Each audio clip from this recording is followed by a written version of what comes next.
페이라스모스라고 하는 헬라어로 시험이라고 하는 이 단어는 세 가지로 나누어 줄 수 있어요. 시험이라고 하는 단어가 첫 번째는 우리가 너무 잘 아는 이야기니까 빨리 넘어갈게요. 테스트입니다. 시험이라고 하는 건 테스트예요. 우리가 잘 아는 기말고사, 중간고사 이렇게 시험을 보는 테스트를 이야기해요. 이것은 주체가 하나님이세요. 하나님이 우리의 신앙이 어느 정도인지를 테스트하기 위해서 일부러 우리에게 시험을 허락하시고 시험을 주시는 경우가 있죠. 창세기 22장 1절 말씀에 하나님께서 아브라함을 시험하시려고 그를 부르시되 야, 너 네 아들 나한테 바쳐라 이야기를 하시는 거죠. 하나님의 의도는 아들 이삭을 바치라는 것보다는 너 아들 이삭을 바칠 만큼 나를 신뢰하니 이게 되어 있는 거예요. 전 그래서 정직한 사람들이 참 좋아요. 제가 모셨던 꿈이 있는 교회 하정환 목사님이 어느 날 이런 얘기를 하셨어요. 전도사 시절인데 깜빡 졸았어요. 그래가지고 주일날 늦잠을 자서 자기 그 중고등부 예배 시간에 늦었어요. 그리고는 가서 이제 담임 목사님한테 엄청 혼이 나는 장면입니다. 그리고 세월이 훌쩍 지나서 한 15년 정도 뒤에 이제 그 교회에 부임받아서 부임이 아니라 그 교회에 설교하러 가서 설교를 한참 하고 있는, 이제 약 먹어서 약 기운에 해롱해롱 거려요. 여러분 이해해 주세요. 그 교회 설교를 하고 내려갔더니 한 집사님 한 분이 자기를 반갑게 인사하는데 자기랑 그렇게 친한 사람은 아니었는데 되게 친하게 인사를 하면서 이런 얘기를 하더래요. 자기는 목사님 되게 존경한대요. 그래서 이유가 뭐냐 그랬더니 자기가 그 목사님 지각해가지고 담임 목사님한테 엄청 깨지는 날을 봤는데 그때 하셨던 이야기 때문에 존경한다는 거예요. 그래서 무슨 얘기를 자기가 무슨 얘기를 했지? 그때 내가 늦어가지고 뭐라 그랬지? 기억이 잘 안 나는데 이렇게 이야기했대요. 목사님 왜 늦었어? 이렇게 이야기하자 오다가 교통사고가 나가지고 차가 뭐 이렇게 이야기할 줄 알았는데 그게 아니고 늦잠 자가지고 제가 늦잠을 자서요. 이렇게 이야기를 하더라는 거예요. 근데 그 모습이 되게 좋았다는 거예요. 사실 우리는 이렇게 누군가에게 혼이 나거나 어떤 불리한 상황이 생기면 말도 안 되는 변명을 늘어놓을 때가 많아요. 왜냐하면 그 순간을 모면하기 위해서.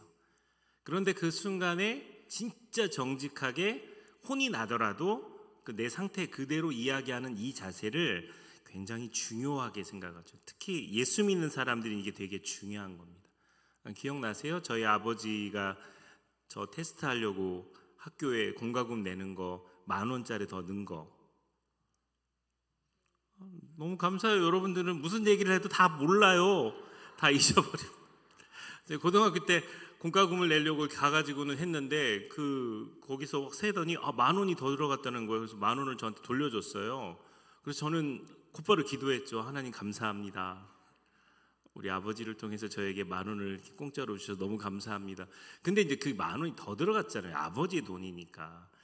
진짜 많이 갈등했어요. 이거를 그냥 주님이 주신 거로 알고 제가 쓸 건지 아니면 아버지께 돌려드릴 건지 진짜 고민 많이 하다가 제가 집에 가서 아버지께 아버지 10,000원 더 들어왔다고 하네요 하고 돌려줬어요. 근데 저희 아버지가 씩 웃으시더니 그래 우리 아들 정직하게 잘했다고 그러면서 10,000원을 더 주시는 거예요. 20,000원이 생긴 거죠.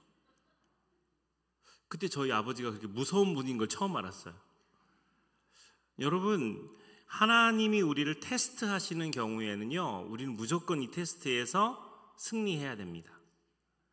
그러니까 어떤 일이 생길 때 이거 하나님 나 테스트하는 거 아니야? 이 마음을 가지고 가장 정직하고 옳은 모습으로 승리하시기를 바랍니다. 두 번째는 트라이얼이라고 하는 이 발음이 맞나요? 트라이얼이 뭐예요?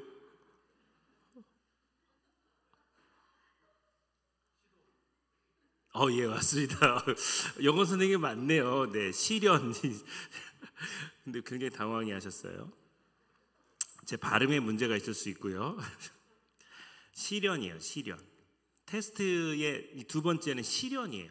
이 시련은 정말 하나님께서 허락하시는 건데 우리 믿음의 시련, 또 연단 이런 얘기를 하잖아요. 그러니까 베드로전서 1장 6절 7절에 그러므로 너희가 이제 여러 가지 시험으로 말미암아 잠깐 근심하게 되지 않을 수 없으나 오히려 크게 기뻐하는도다. 여러 가지 시험, 시련, 욥과 같은 경우가 그렇죠. 시련을 당하고 연단을 받는 경우가 그렇습니다. 그래서 야고보 사도는 이렇게 이야기해요. 야고보서 1장 2절 3절에 내 형제들아 너희가 여러 가지 시험을 당하거든 온전히 기쁘게 여기라. 이는 너희 믿음의 시련이 인내를 만들어내는 줄 너희가 알미라. 자, 하나님이 주시는 테스트와 또 하나님이 주신 시련, 우리를 연단하기 위한 시련이 있어요. 이것도 시험에 들어갑니다. 그런데 주기도문에 등장하는 우리를 시험에 들게 하지 마옵시고라고 하는 이 시험은 전혀 다른 거예요. 그것은 무엇이냐면 유혹이란 뜻입니다. 템테이션이라고 하는 단어로 마귀가 인간을 넘어뜨리고자 유혹하는 시험입니다. 야고보서 1장 14절 말씀 한번 같이 한번 읽어볼게요. 시작.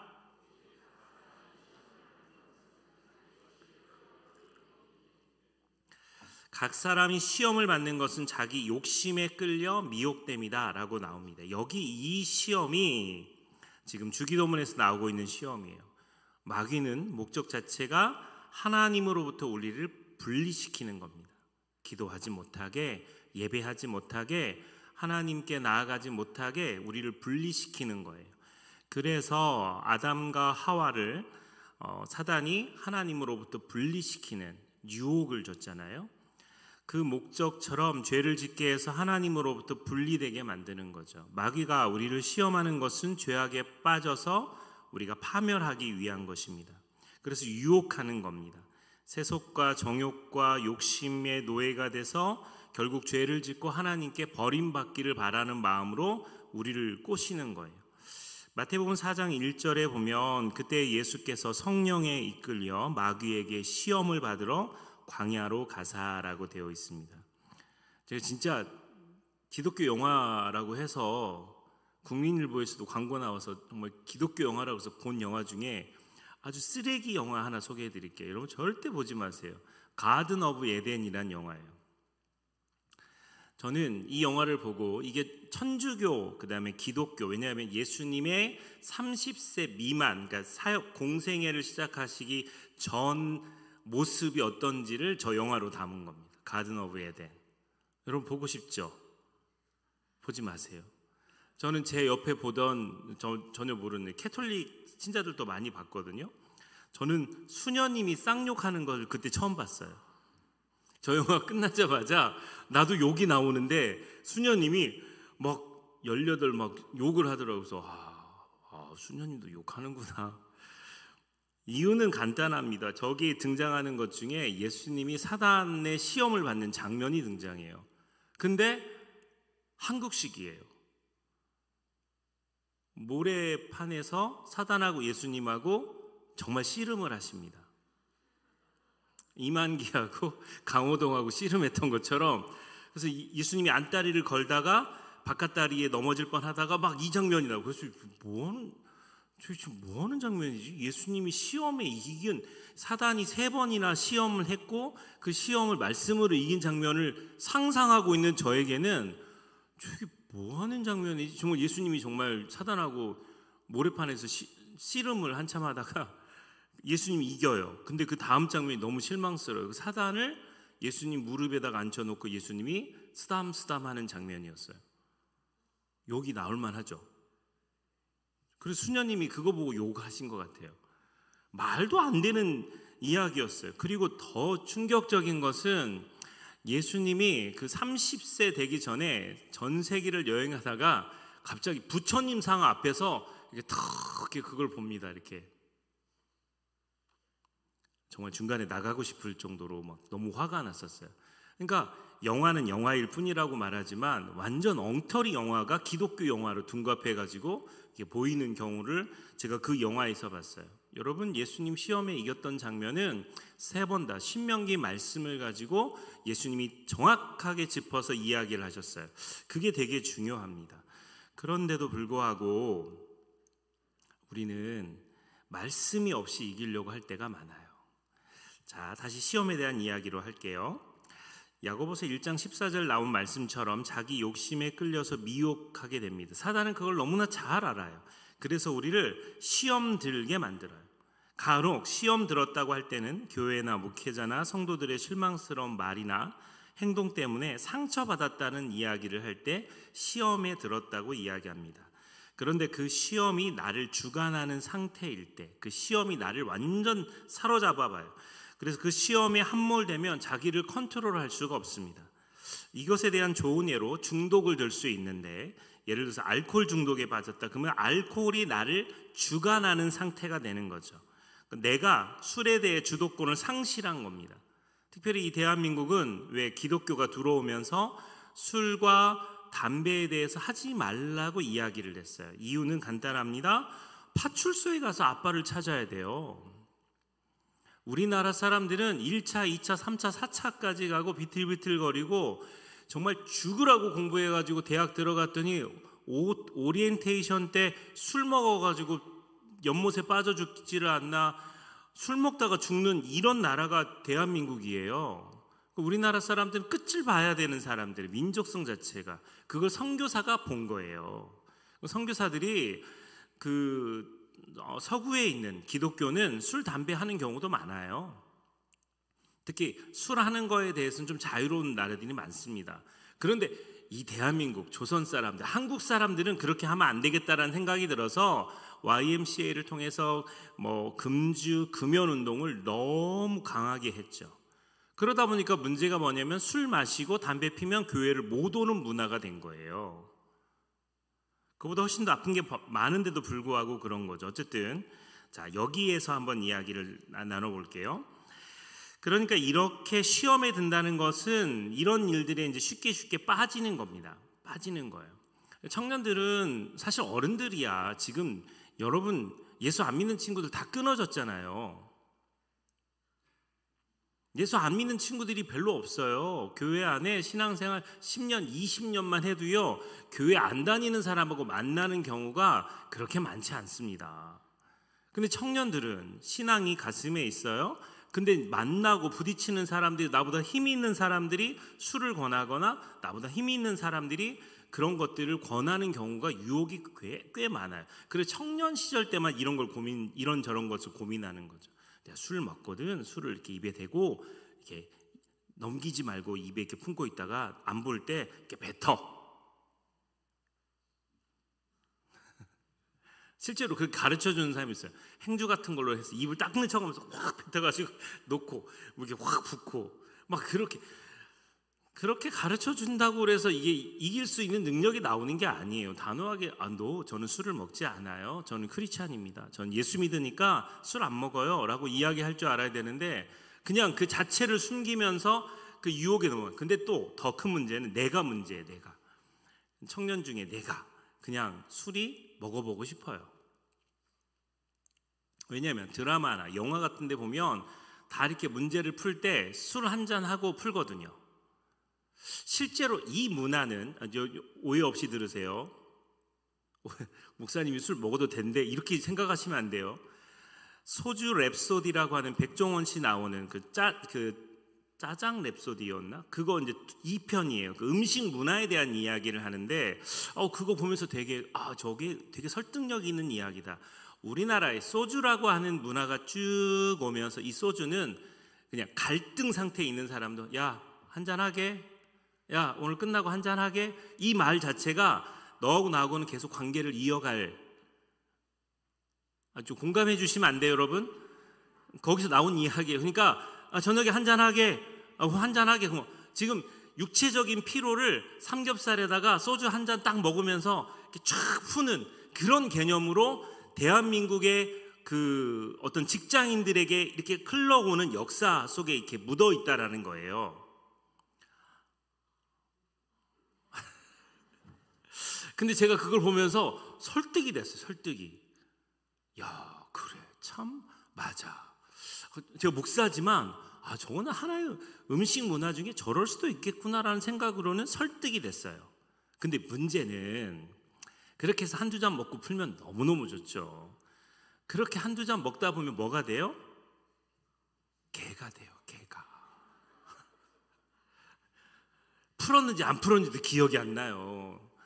또 이제 주사가 심한 사람들 먹고는 완전 망난이 되고 자기 무슨 짓을 했는지도 모르고, 저는 우리 무전병이 술 먹고 대대장한테 막 훈수 드는 걸 보고는 제가 진짜 얌전한 제 후임병이 아니었는데, 걔가 대대장님 기분 좋게 술 한 잔 주셨는데 많이 먹지도 않았어요. 소주 2잔에 애가 맛이 가가지고 대대장님한테, 자기가 섬기는 대대장님한테 너 이 새끼 그딴 식으로 하지 말라고 그러면서, 걔 영창 안 가기 다행이에요. 대대장님이 그래도 좋은 분이라 야야 술 먹었으니까 그냥 그런 것도 그게 넘어가 준 거죠. 그래서 술의 양면성은 이게 한번 들어가고 난 다음에 어떻게 변할지가 모르는 거죠. 그래서 이런 말 있잖아요. 술은 목사에게 배워라. 죄송합니다. 그래서 제 딸아이는 제가 술을 가르쳐 주게 됐지만 어쨌든 이게 또 이거 이렇게 이야기하면 또 오해가 돼요. 정말 제가 지난번에도 이야기했지만 윤지가 주민등록증을 받던 그날 가장 해보고 싶었던 게 편의점에서 술을 사는 거였어요. 그래서 제가 예전부터 그랬냐, 너 술을 배우려면 목사인 아빠한테 배워 이렇게 했는데, 얘가 진짜로 그걸 진지하게 받아들여서 주민등록증 나왔던 그날 아빠 이제 술 사주세요. 그래서 제가 한 말이 있으니까 얘를 데리고 가서 편의점에 가가지고 소주, 막걸리, 포도주 뭐 이런 것들을 다 사줬어요. 그리고 이제 집으로 와가지고 오징어도 사줬어요. 안주도 필요하잖아요. 그래서 사줘가지고는 얘가 하나씩 먹게 했어요. 너무 감사하게 하나님께서 우리 윤지의 입맛을 쓰게 하셔서 윤지가 그걸 다 먹어보고 내린 결론은 이걸 왜 먹지? 그래서 그래 다행이다. 싼 거를 사줘서 그래. 싼 거를. 와인 진짜 비싼 것 중에 달달한 거 먹었으면 얘 생각이 달라질 수도 있었을 텐데, 이게 그냥 하지 마, 하면 안 돼, 하면 지옥 가 이런 식으로 가르치는 것은 한계가 있어요. 그게 왜 유혹인지를 분명하게 가르쳐주고, 예수 믿는 사람들은 그거 하면 안 되는 이유를 설명해 주는 게 필요한 거죠. 근데 가끔은, 진짜 가끔은 이 제도적 교회 안에서 진짜 성도들이 소주 한 잔씩 하고 마음을 풀었으면 좋겠다는 생각을 가질 때도 있어요. 술 먹는 것보다 더 나쁜 게 뭐냐면 교회에서 응어리여서 안 푸는 거예요. 나중에 하나님께 한번 물어보세요. 어떤 게 더 무거운 죄인지. 용서하라고, 사랑하라고, 사랑이 종결하고 말하면서도 불구하고 우리 안에 갈등이 있는데 풀지를 않아요. 예수 안 믿는 사람들은 그래도 한두 잔하고 가벼운 문제는 풀 수 있는 능력이 있는데 우리는 그걸 풀 수가 없어요. 그래서 포도주의 도수를 올려보려고요. 진짜 우리는 술을 먹고 안 먹고 담배를 피고 안 피고의 문제를 뛰어넘는 경지에 이르는 믿음을 가지고 있어야 돼요. 한국교회 진짜 심각합니다. 너무 거기에 갇혀 있어요. 거기에 갇혀 있으니까 문제가 심각해요. 자, 그러면 결론을 내릴게요. 술 드시지 마세요. 그 이유 중에 시편 1편 1절 2절에 보면 복 있는 사람은 악인들의 꾀를 따르지 아니하며 죄인들의 길에 서지 아니하며 오만한 자들의 자리에 앉지 아니하고라고 되어 있어요. 자, 첫 번째는 악인들의 꾀를 따르지 아니하며라고 되어 있어요. 말씀 그냥 띄워주시겠습니까? 여기에 첫 번째 단계가 뭐냐면 따르는 것부터 시작합니다. 따라요. 이게 뭘 따른다는 게 아니고 그냥 따라간다는 뜻이에요. 따라가요. 그냥 처음에 이제 유혹하기 시작하면 자기는 절대 그런 걸 넘어가지 않을 것처럼 여겨도 진짜 술 좋아하는 사람들, 술 문화권에 있는 사람, 이런 사람들 옆에 왔다 갔다 하잖아요. 그러면 희한하게 그 길을 따르다 보면 두 번째, 죄인들의 길에 서게 됩니다. 그냥 그 자리에 딱 쓰게 돼요. 그 다음 단계가 뭔지 아세요? 오만한 자들의 자리에 앉게 돼요. 처음에 술집에 가요. 난 안 먹어, 난 콜라 먹어 이렇게 하는데 이게 한두 잔 먹는 거 보고 막 그러다 보면 나중에 믿음이 좋다고 느꼈는데, 교회 다닌다고 생각했는데 그 사람이 갑자기 괜찮아, 교회 다녀도 이거 먹어도 돼, 우리 장로님들도 다 먹어, 이런 식으로 합리화를 시켜요. 그럼 그 자리에 있는 것 자체가 그 얘기를 듣기 시작합니다. 그리고 나중에 그 자리에 주저앉아서 자기도 권하는 사람이 돼요. 이게 무서운 거예요. 제가 종로 3가를 싫어해요. 왜냐하면 종로 5가도 싫어하고 종로 3가도 싫어하는데 종로 3가는 거기 가서 비둘기 똥 맞았어요. 새똥. 지금 양복은 그래도 이게 좋은 양복인데 옛날 양복은 이게 이렇게 구멍이 되게 깊게 파진 그런 양복이었어요. 또 검은색 옷을 입고 갔는데 비둘기가 똥을 싸서 하얀 똥이 제 어깨에 이렇게 부딪혔어요. 그래서 여기에 스며들었어요. 비둘기한테 간택을 당한 거죠. 제가 이렇게 똥이 스며들었어요. 자, 이렇게 질문해 보겠습니다. 비둘기 그 새똥을 피할 수 있어요, 없어요? 전 그때 이후에 피하는 것 같아요. 새똥 피하기 어려워요. 그런데 새똥은 피하기가 어려운데 그 비둘기가 내 머리에 둥지를 키려고 하면 피할 수 있어요, 없어요? 비둘기가 내 머리에 앉으려고 그러면 하지마! 뭐 이렇게 할 수 있잖아요. 그렇죠? 그 유혹이라는 단계는 뭐냐면 새똥을 맞는 것처럼 불가피하게 어떤 유혹이 스쳐 지나갈 수는 있어요. 그건 사실 피하기 어려워요. 그런데 그것이 머리에 완전히 자리를 잡고 그 둥지를 켜고 그것을 실행할 단계까지 갈 동안 내가 이것을 막지 않으면 그건 내 잘못인 거예요. 요한복음 13장 2절 말씀에 마귀가 벌써 시몬의 아들 가롯 유다의 마음에 예수를 팔려는 생각을 넣었다라고 되어 있습니다. 유혹이라는 게 있어요. 우리 선생님 내가 그렇게 팔 수 없지라고 가롯 유다가 단호하게 그 생각을 잘랐어야 돼요. 그런데 그런 생각이 스쳐 지나갈 때 가롯 유다는 그 생각을 점점점 키우더니 돈을 얼마를 받을 것이며 어떻게 팔 것이고 어느 날 어떤 장소에서 예수를 넘겨줄지까지도 구체적으로 둥지를 켜버린 겁니다. 우리는 이런 경우가 허다하게 많이 있습니다. 그래서 처음부터 그렇게 그 선에 들어가지 않는 게 중요해요. 그래서 다음 주에 설명하게 될 다만 악에서 이 부분이 더 중요한 부분이거든요. 그러니까 우리 주변에 이렇게 사람들이 있는데 걔 너무 좋아하지만 그 사람이 나를 무너뜨리게 하는 사람일 수 있어요. 젊은 사람들은 가스라이팅이라고 하는데 계속 나를 무너뜨리게 하는 그 키맨 역할을 할 사람이 내 주변에 있어요. 나는 잘 몰라요. 나는 잘 모르는데 그냥 그 사람이 내 옆에 있으면 있는 것 자체가 악인의 꾀를 따르지 아니하며 죄인의 길에 서지 아니하며 오만한 자의 자리에 앉지 아니하며라고 하는 이 말씀으로 가야 되는데 그렇게 못 가고 점점점 거기로 넘어가기 시작한다는 거예요. 저는 우리 교회 안에서도 만수 집사님이시든 우리 장로님들은 그러지 않으실 거라고 생각하지만 술 드시는 분 있다고 생각해요. 오늘 술 시리즈로 돼서 죄송해요. 윤지가 초등학교 때 남자 담임 선생님이셨는데 남자 학부모들만 다 모임을 갖는다 그래서 제가 이제 갔어요. 1차는 오리탕을 먹었습니다.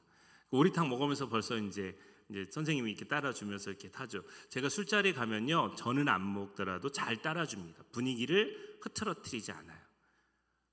목사가 있는데 술을 먹습니까? 그러면서 오리탕 그걸 뒤집어 엎고 막 그런 거 하지 않아요. 왜냐하면 그들의 문화잖아요. 그들의 문화. 그 문화를 해치지는 않아요. 그래서 그냥 제가 선생님은 제가 하나 따라 드릴게요. 선생님 목사님한테 술을 다 받아 먹네요. 막 그러면서 제가 다 이렇게 따라주고 다른 학부모도 다 따라주고 그랬어요. 그분들이 나한테 목사님은 그러면 이 콜라, 이 사이다 주세요. 그러면 제가 사이다 콜라 받아 먹고 있었어요. 근데 문제는 뭐냐면 그분들이 2차를 호프집으로 갔어요. 저는 빠질 거라고 예상했었어요. 근데 저는 이번 기회 아니면 호프집에 갈 기회가 없었어요. 누가 저를 호프집에 데리고 가요? 제 주변에 있는 성도들이 저를 데려갈 기회는 없어요. 그러니까 저는 너무 좋은 기회예요. 호프가 어떻게 생겼는지 구경 가보자. 그러고서 갔죠. 되게 불편한 자리예요. 존재하지만 없었으면 좋겠다고 생각하는. 근데 여러분 재밌는 게 뭐냐면요, 그 자리에서 한 잔, 두 잔 먹다가 담임 선생님들에게 포커스가 맞춰서 대화가 되던 대화가 한 30분 지나고 나니까 알딸알딸해지니까 갑자기 사람들이 신앙 상담을 저에게 하기 시작했어요. 그러면서 제가 안 게 뭐냐면 3분의 2가 교회 다니는 사람들이었어요. 심지어 더 놀랍게도 담임 선생님도 예수 믿다가 잠시 교회를 방학하신 분이었어요. 그러니까 다들 나중에 알딸딸한 상태에서 주의 말씀을 호프집에서 목사님을 통해서 듣는 거죠. 제가 그러면서 참 느낀 게 뭐냐면 왜 저럴까? 참 사람들 참 이게 한 번, 두 번 넘어가기 시작하면 이제는 다른 사람들도 알아요. 너 지난번 먹었잖아. 야, 뭐 한 잔 먹어. 그러면 거절할 수가 없어요. 근데 처음에 단호하게 나 안 먹습니다. 난 안 먹습니다. 저는 술을 먹지 않습니다. 저는 크리스찬입니다. 제가 군대에 있을 동안에 정말 그건 아주 단호하게 했거든요. 그때는 지금보다 훨씬 더 믿음이 좋았어요. 그때 그 믿음을 가진 사람이 여기 왔어야 되는데 죽었어요. 그때 그 믿음을 가진 사람. 그때는 정말 목에 칼이 들어와도 변하지가 않는 거예요. 고참들이 두들겨 패고 뭐라 그래도 굴하지가 않는 거예요. 저는 다 하겠습니다. 근데 술을 마실 수 없습니다. 저는 크리스찬입니다. 이게 저 안에 분명한 가치였어요. 근데 그때 저를 무시했던 사람, 저를 때렸던 사람들, 저를 괴롭혔던 사람들이 위기가 생기자 그들은 저에게 기도를 요청합니다. 위기가 생기자 그들은 저에게 신앙 상담을 해요. 왜냐하면 진짜인지 아니까.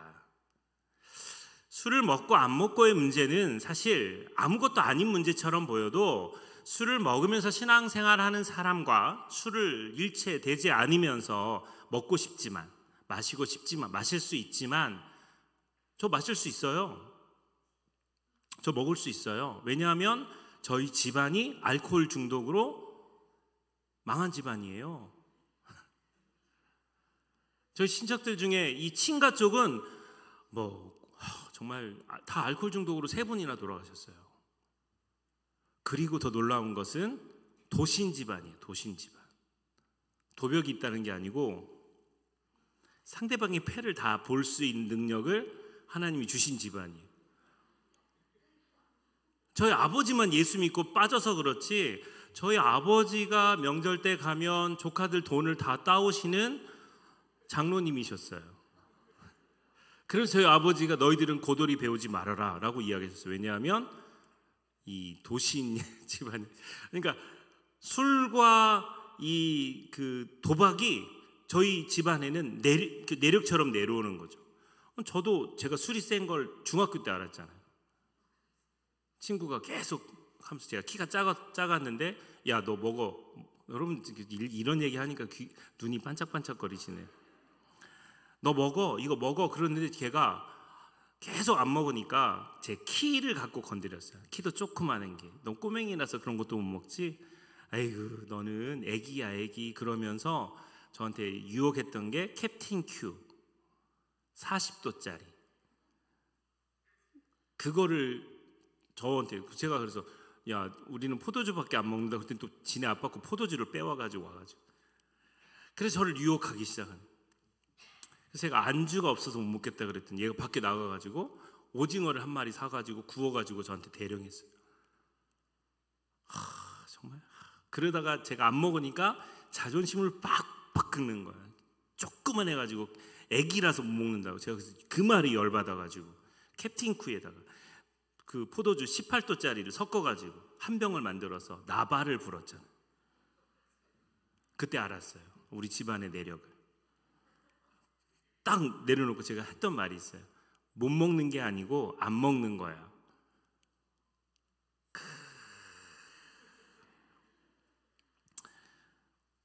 걔도 깜짝 놀랐어요. 걔도 깜짝 놀고 저도 저 자신에게 많이 놀랐어요. 와, 나 진짜 센가 보다. 차라리 그걸 끝까지 안 먹었으면 얼마나 좋아요. 우리가 신앙생활 때 우리를 긁는 게 있다니까요. 그 사단은 그걸 너무너무 잘 알아요. 제가 지금 술 이야기만 해서 그렇지 우리를 긁는 게 있어요. 김성수 사님은 얼굴을 봤으니까 영어 선생님 같지 않은데요. 이렇게 이야기했을 때 기분이 나쁘려면 자기가 기분이 나쁜 마음을 먹으면 얼마든지 먹을 수 있어요. 기본 성품이 그런 사람들이 교회 안에 얼마나 많은데요.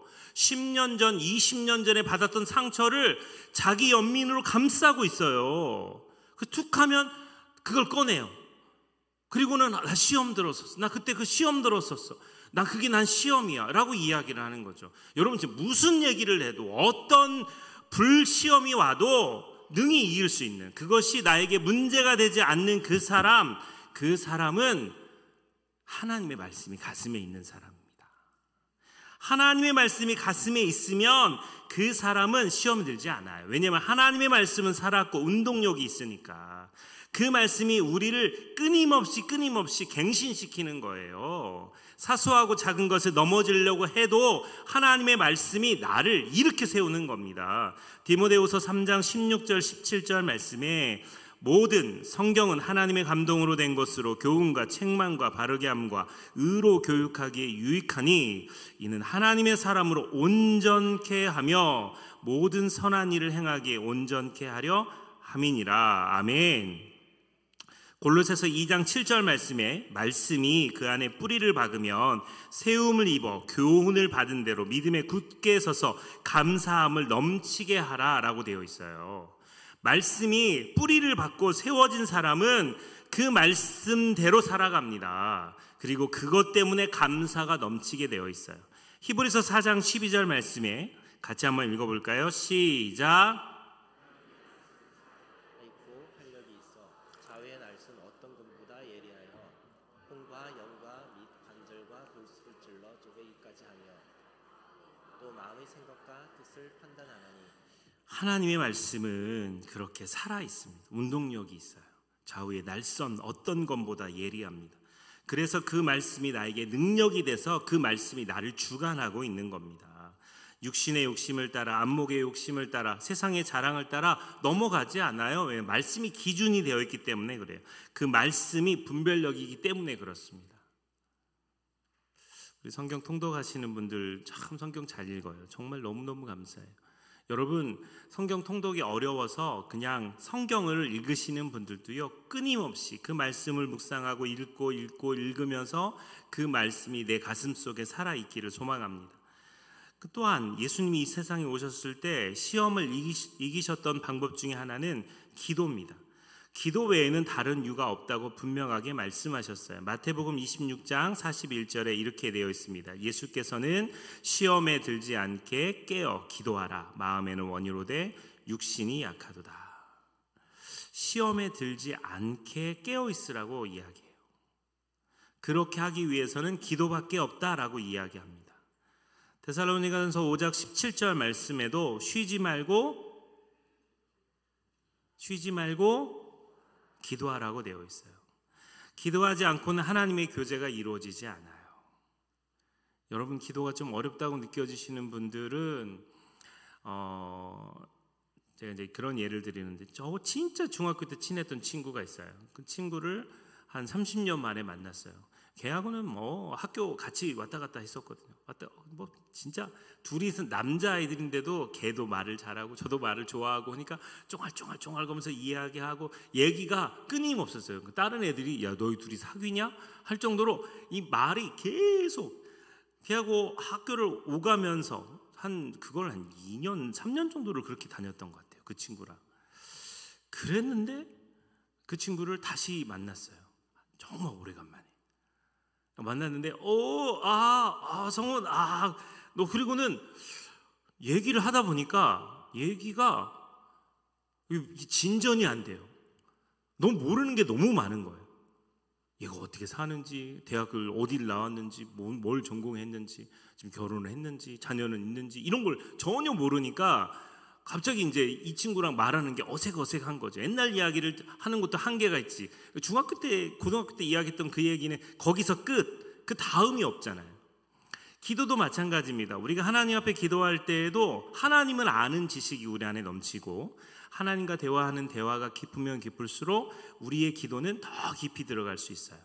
그런데 기도를 했다가 안 했다가, 기도를 했다가 안 했다가, 하나님을 만났다가 1년 만에 만났다가 2년 만에 만났다가 5년 만에 만났다가, 그러면 기도했던 사람도 기도가 잘 안 나와요. 그래서 쉬지 말고 기도하는 게 중요한 겁니다. 시험을 이기는 방법 중에 쉬지 말고 기도하는 것은 정말 중요해요. 이런 말이 있어요. 내가 일하면 내가 일하고 내가 기도하면 하나님이 일하신다. 우리는 기도하는 사람이에요. 사방이 막혀있고 캄캄해도 기도하면 하나님께서 예상치 못한 놀라운 일들을 허락하십니다.